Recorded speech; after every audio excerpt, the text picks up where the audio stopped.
মুহাম্মদ সাল্লাল্লাহু আলাইহি সাল্লাম ইরশাদ করেন, কোন জান্নাতি যখন কোনো সন্তানের প্রত্যাশা করবে, তখন স্ত্রীর গর্ভধারণ, প্রসব এবং সন্তানের বয়স বৃদ্ধি পাওয়া মুহূর্তের মধ্যে হয়ে যাবে। জান্নাত এমন একটি স্থান যেখানে কোনো ক্লান্তি, কষ্ট বা দুঃখ থাকবে না।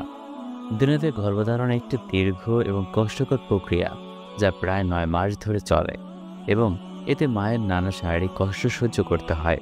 কিন্তু জান্নাতে গর্ভধারণ হবে সম্পূর্ণ ব্যতিক্রমী এবং আনন্দদায়ক। রাসূল সাল্লাল্লাহু আলাইহি ওয়াসাল্লাম বলেছেন, জান্নাতবাসী যে কোনো কিছু কামনা করবে, সঙ্গে সঙ্গে তা পূরণ হয়ে যাবে। সহিহ মুসলিম। হাদিসে আরও এসেছে, জান্নাতে গর্ভধারণ ও সন্তান জন্ম দেওয়ার মুহূর্তের মধ্যে সম্পন্ন হবে। এতে কোনো ক্লান্তি বা ব্যথা থাকবে না। জান্নাতের নারীরা যদি সন্তান কামনা করেন, তবে তারা তা খুব দ্রুত এবং সম্পূর্ণ ব্যথাহীনভাবে পেয়ে যাবেন। জান্নাতের নারীদের দেহ হবে সুস্থ, সবল এবং নিখুঁত। সেখানে কোনো শারীরিক দুর্বলতা থাকবে না। তাই গর্ভধারণের প্রক্রিয়াও দুনিয়ার মতো জটিল হবে না। আল্লাহ তাআলা বলেন, ওরা সেখানে থাকবে চিরকাল। ওরা সেখানে থাকবে চিরবিচারে, সুখে শান্তিতে। সূরা আল ওয়াকিয়া। এই আয়াত থেকে বোঝা যায়, জান্নাতে সব কিছুই হবে সহজ, আনন্দদায়ক এবং শান্তির। সুতরাং জান্নাতের গর্ভধারণ হবে সম্পূর্ণ ব্যথাহীন, স্বল্প সময়ের সম্পূর্ণ এবং শুধুমাত্র জান্নাতবাসীদের ইচ্ছা অনুযায়ী। আল্লাহ জান্নাতে আমাদের জন্য যে নিয়ামত রেখেছেন, তা আমাদের কল্পনারও বাইরে। ইসলামী শিক্ষায় দুনিয়াতে গর্ভপাতের মাধ্যমে মরণশীল শিশুর অবস্থার প্রতি আল্লাহর রহমত ও করুণার উদাহরণ আছে। হাদিসে উল্লেখ আছে, যে শিশু গর্ভপাতের কারণে মারা যায়, সে জান্নাতে তার মায়ের জন্য অপেক্ষা করবে এবং কিয়ামতের দিন তার মা বাবাকে জান্নাতে প্রবেশ করানোর সুপারিশ করবে। এই শিক্ষাটি প্রমাণ করে যে এমন শিশুরাও আল্লাহর দয়ার আওতায় রয়েছে এবং তাদের পাপমুক্ত জীবনের প্রতিশ্রুতি রয়ে গেছে। গর্ভপাতের ঘটনা খুবই দুঃখজনক এবং মা বাবার জন্য এক গভীর শোকের কারণ। তবে ইসলামী দৃষ্টিকোণ থেকে এমন শিশুরাও যেন পরকালে সুনিশ্চিত আশীর্বাদে পৌঁছায়। এর মানে এই নয় যে এই শিশুরা পৃথিবীতে কোনো মূল্যবান ভূমিকা পালন করেন, বরং তারা অতীব দয়ালু আল্লাহর করুণার নিদর্শন। আল্লাহ তাআলা ইরশাদ করেন, আমি তাদেরকে হরিণের সাথে বিয়ে করিয়ে দেব। সূরা তুর। আল্লাহ তাআলা আরও ইরশাদ করেন, সেদিন জান্নাতীরা আনন্দে মশগুল থাকবে। সূরা ইয়াসিন। এই আয়াতের তাফসীরে হযরত ইবনে আব্বাস রাদিয়াল্লাহু বলেন, জান্নাতীদের ব্যস্ততা থাকবে কুমারী নারীদের নিয়ে। হযরত ইবনে মাসউদ রাদিয়াল্লাহু হতে অনুরূপ বর্ণনা পাওয়া যায়। হযরত ইকরিমা ও ইমাম আওয়াজি রাহমাতুল্লাহ থেকেও অনুরূপ তাফসীর বর্ণিত হয়েছে। হযরত আবু উমামা রাদিয়াল্লাহু হতে বর্ণিত, এক লোক হুজুর পাক সাল্লাল্লাহু আলাইহি ওয়াসাল্লামকে জিজ্ঞাসা করলেন, ইয়া রাসূলুল্লাহ, জান্নাতীরা কি আপন স্ত্রীর সাথে সহবাস করবে? হুজুর সাল্লাল্লাহু আলাইহি ওয়াসাল্লাম ইরশাদ করেন, যারা উত্তেজনা ও উদ্দীপনার সাথে সহবাস করবে, তবে সেখানে কোনো বীর্য থাকবে না এবং মৃত্যুও থাকবে না। হযরত আনাস রাদিয়াল্লাহু বলেন, জনাব রাসূল পাক সাল্লাল্লাহু আলাইহি ওয়াসাল্লাম ইরশাদ করেন, প্রত্যেক মুমিনকে জান্নাতে ১০০ পুরুষের শক্তি দেওয়া হবে, অর্থাৎ সহবাসের ক্ষেত্রে। হযরত আবু হুরায়রা রাদিয়াল্লাহু বলেন, জিজ্ঞাসা করা হলো, ইয়া রাসূলুল্লাহ, আমরা কি জান্নাতে আমাদের স্ত্রীদের কাছে যেতে পারবো? হুজুর পাক সাল্লাল্লাহু আলাইহি ওয়াসাল্লাম ইরশাদ করলেন, জান্নাতের পুরুষ একদিনে ১০০ কুমারী মেয়ের কাছে যেতে পারবে।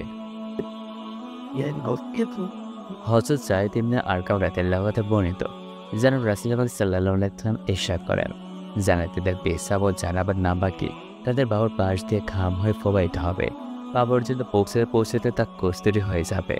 হযরত আবু হুরায়রা রাদিয়াল্লাহু আনহু বর্ণিত, জনাব রাসূল পাক সাল্লাল্লাহু আলাইহি ওয়াসাল্লামের নিকট জিজ্ঞাসা করা হলো, আমরা কি জান্নাতে সহবাস করব?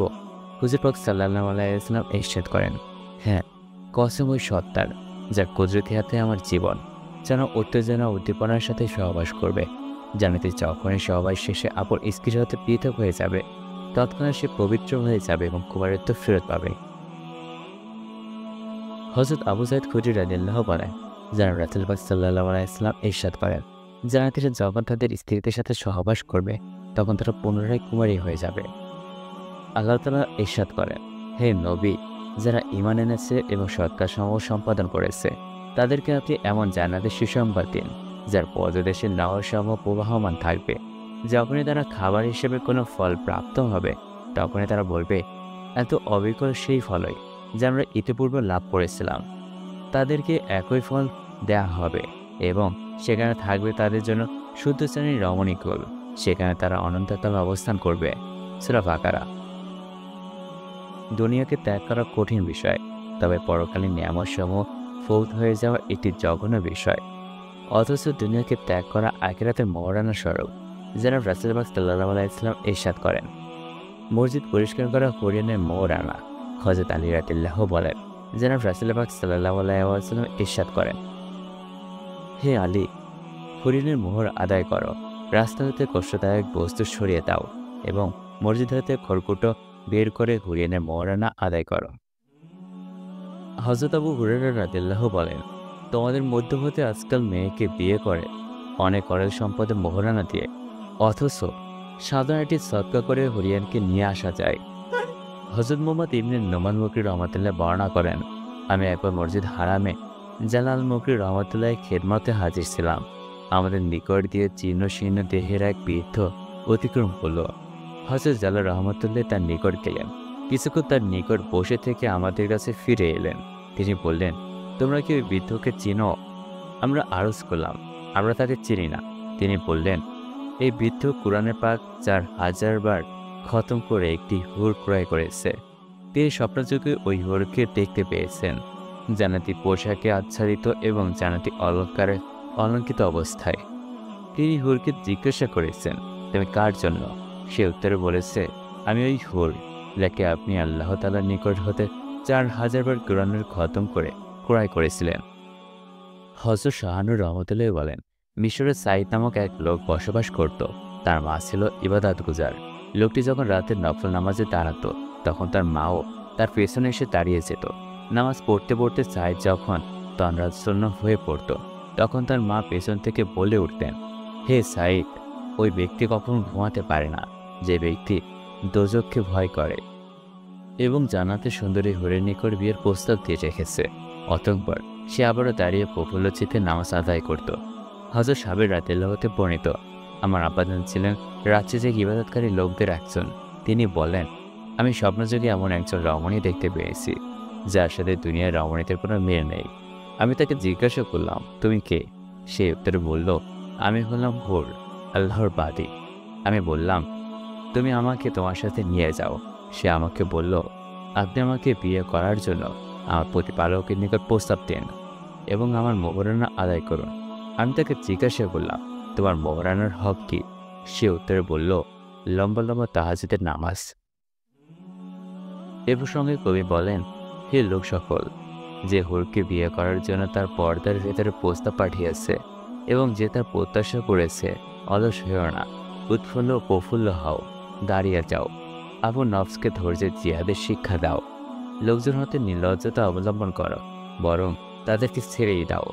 ফুলের কল্পনা জল্পনা নির্জনে বসবাস করার শপথ করে নাও। যখন তোমার উপর রাত চলে আসে, তখন ইবাদতের মাংসে দাঁড়িয়ে যাও আর দিনভর রোজা রাখো, কারণ এটা হলো ভোরের মোহরানা। তোমার চক্ষুদয় যখন তাদের সামনে দেখতে পাবে, তখন তোমার নজরে পড়বে তার বক্ষ দেশে আনারগুলো। সে চলতে থাকবে তার ওই বান্ধবীদের সাথে, আর তার বুকের উপর তার উজ্জ্বল হাড়টির শোভা পাবে।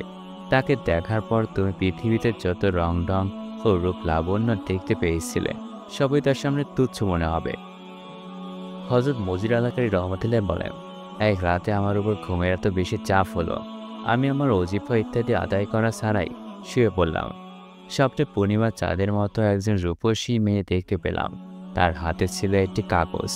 সে বলল, শায়েখ, আপনি কি এটা পড়তে পারেন? আমি বললাম, কেনই বা নয়। বলল, তাহলে পড়ুন। আমি কাগজটি খুললাম, দেখলাম তাতে লেখা রয়েছে, পার্থিব ভোগবিলাস এবং আরামায়েশ তোমাকে জান্নাতুল ফেরদাউস এবং তার দীর্ঘ ছায়া থেকে গাফেল করে রেখেছে, আর নিদ্রার স্বাদ তোমাকে জান্নাতের বালাখানা এবং সুন্দরী ও রূপসী রমণীদের সাথে বিনোদন করা থেকে গাফেল রেখেছে। উঠো, জাগ্রত হও। নিজের বিভোর হওয়া অপেক্ষায় তাহাজ্জুদে দাঁড়িয়ে কোরআন তিলাওয়াত করা লক্ষ্যগুণে উত্তম। কসম খোদার, যখন এই শব্দগুলো আমার মনে পড়ে যায়, তখন আমার চোখে হাতে ঘুম শেষ হয়ে যায়।